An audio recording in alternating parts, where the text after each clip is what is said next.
evening, right? Daytime, daylight savings, am I right? Luke Dani Blue's writing has appeared in Blue Stem Magazine, Midnight Breakfast, Slush Pile Magazine, the Apogee blog, and others. In the last year, she was awarded the Wilner Short Story Prize, a 360 Sochi Quetzal residency, an Orojo Fellowship, and an honorable mention from the 14 Hills Michael Rubin Book Award. She is also co-founder of Wayward Writers, a Bay Area writing school. Thanks, and let's welcome Luke Dani Blue.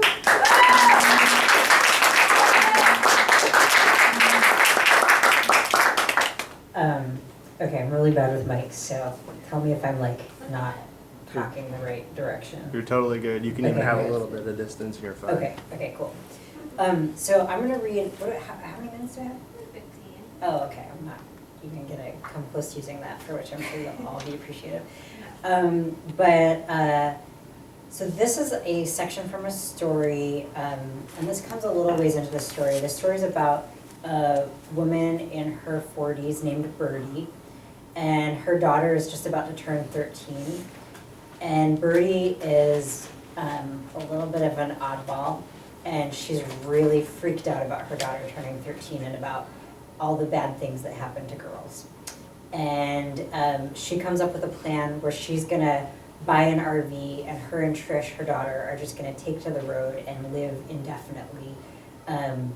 She has no idea how they'll make money. She thinks maybe they're gonna crochet pot holders. And this takes place, and the title of the story is Bad Things That Happen to Girls. And this takes place at the moment where Birdie is actually, she's been saving for money for years, and now she's actually gonna buy herself an RV, and she's just called this phone number off of a flyer. The man's address was further than Birdie thought. Several times on the long walk, she turned around as if she might glimpse the last lonely bus stop miles back. It felt wrong out there. The sky swollen a deep purple, fields of untouched snow raised 5-6 feet off the ground, no houses. Periodically, Birdie reached into her pocket to the bank envelope to warm her fingers between the soft tongues of the bills. Hundreds felt different.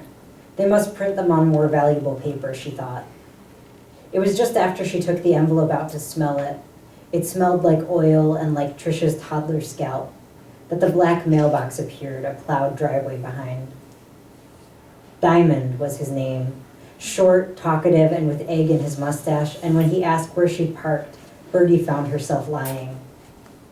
My husband, he dropped me back there. She waved toward the empty road.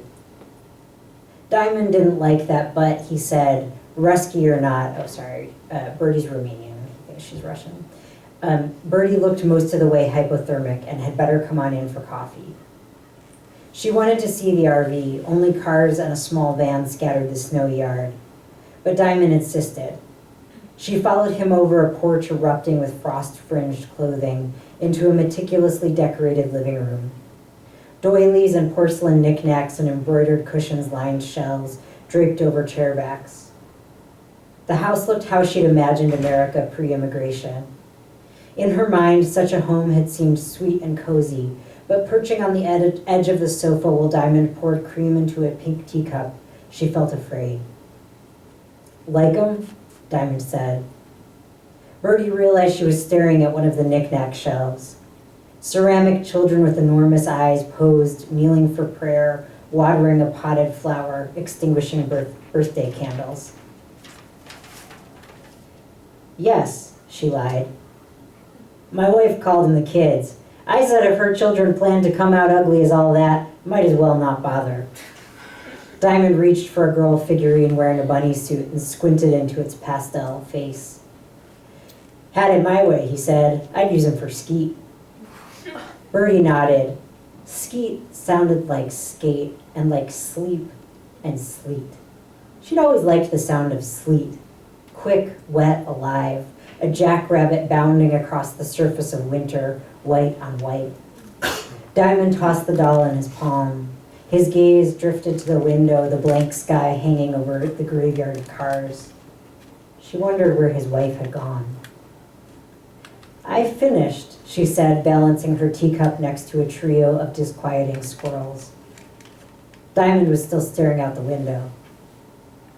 "So, can we see the RV now?" "Your man left you in a tight spot," said Diamond. "When do you say he's coming back?" I didn't," she said, remembering her story. "He said it's for me. I decide what I want."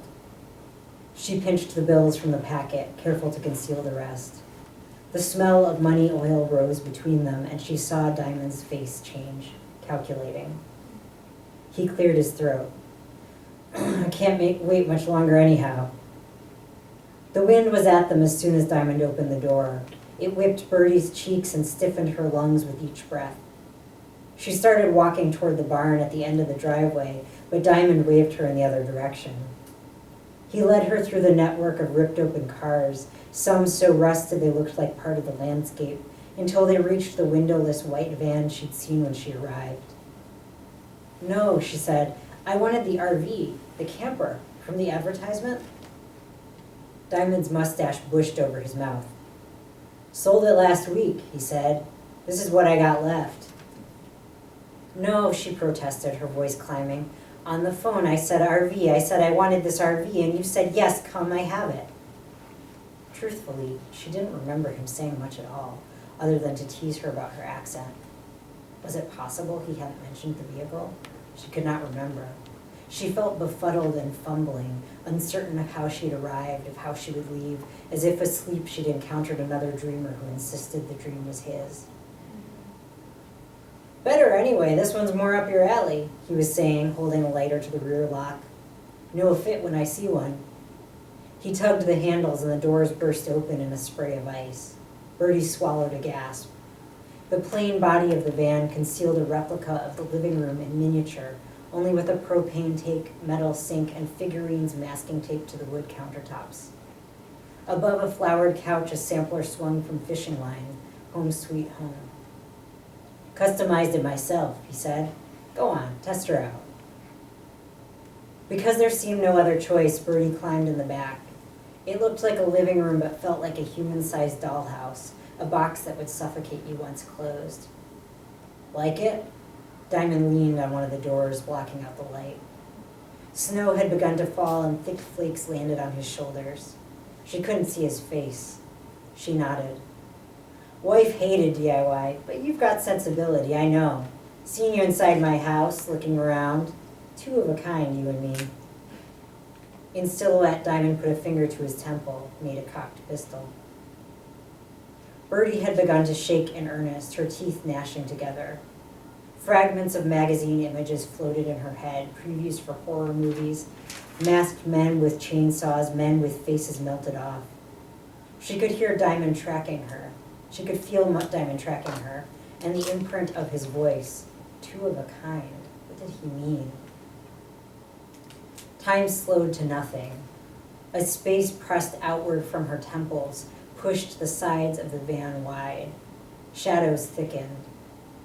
The narrow trail of light outside burned. She felt the Ross. She has this sort of like imaginary Romanian wildcat. She felt the Ross, a white and orange blur in the corner of her vision. It leapt inside her body. She stood. "I want to get out now, please," she said. The silhouette didn't move. Ross-like, she lunged, knocking past his outstretched arm. "Hey, watch it," he said, clamping his fist around her shoulder before she could tip into the snow. It hurt. She twisted away. Inside the frame of beard and mustache, Diamond flushed. "Calm down there, missy. No one's making you buy anything." "I want it," she said, suddenly, fiercely, angrily. She did want it, more even than she wanted the RV. "What?" With numb fingers, she pulled the folded 34 bills from the envelope, held them toward him. "Take it," she said, like a cowboy in a Wild West movie. "It's your last, final chance." From the front, I love Birdie. She's my power animal. From the front, the van glowed like the inside of an ice castle. Birdie hadn't driven in years, but her body remembered, cleaved to the shape of gear shift and pedals like she'd been born for them. At the end of Diamond's Drive, she threw the van into park, came around back, tore the ceramic children free, and hurled them, boom, boom, boom, into a drift. The pale sampler she saved for last. She did not know what had happened to Diamond's wife and did not want to know. The sampler frisbeed from the driver's side window as she skidded off. Olga would have called her insane for driving a dirt road at the onset of a snowstorm, but Birdie shivered with laughter the whole blinded way. She glided through stop signs and more than once raised her foot from the brakes to let the van swim its way out of a swerve. Vibration siphoned up her arm, the road leaping under her like a second body. Emergency signals broadcast out over the radio stations, and back in town storm sirens screamed. But rumbling through the spiky trees, Birdie felt the world had been wiped clean for her alone. Dusk pulled tight its wrapper of wind.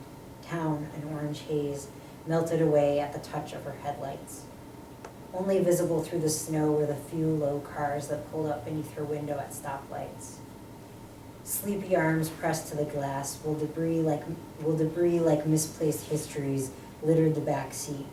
Sheets of paper, cassette tapes, fast food cups separated from their lids. The vulnerability of these people in their small lives awoke a new sensation, tenderness and pity mixed with elation. But this was mainly a feeling in the background. The rhythm of driving demanded Birdie scan for ice, relax into a turn, press or let go of the gas, press or lift from the brakes. She understood finally the obsession with cars. They erased everything, past, present, one's own self-awareness. To drive meant to become movement itself.